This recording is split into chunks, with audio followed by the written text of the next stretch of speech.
ఎడారిలో సెలయేర్లు సెప్టెంబర్ 1వ తేదీ. నేను నీలాంజనములతో నీ కట్టడంను కట్టుదును. యెషయా గ్రంథం 54వ అధ్యాయం 11వ వచనం.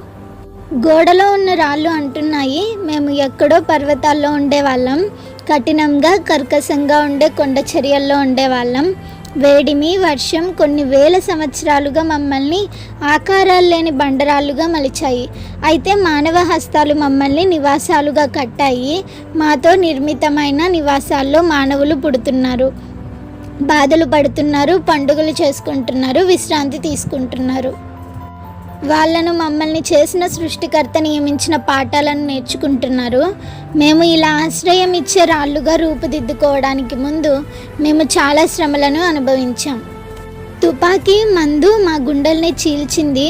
పెద్ద పెద్ద సుత్తులు మమ్మల్ని పగలగొట్టాయి. ఆ దెబ్బలకు అర్థం లేనట్టు అనిపించింది.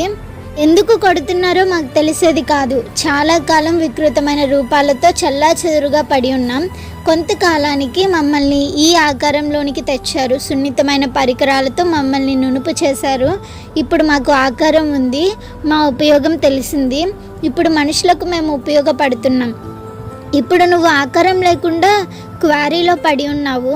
మాకు ఒకప్పుడు అనిపించినట్టే ఇప్పుడు నీకు ఇదంతా ఎందుకో అర్థం కాదు. కానీ ఉన్నత సౌధాన్ని కట్టేందుకు నువ్వు ఉపయోగపడనున్నావు. కొంతకాలానికి దైవహస్తాలు నిన్ను నీ స్థానంలో ఉంచుతాయి. పరలోకపు దేవాలయంలో సజీవమైన రాయిగా నువ్వు కలకాలం ఉంటావు.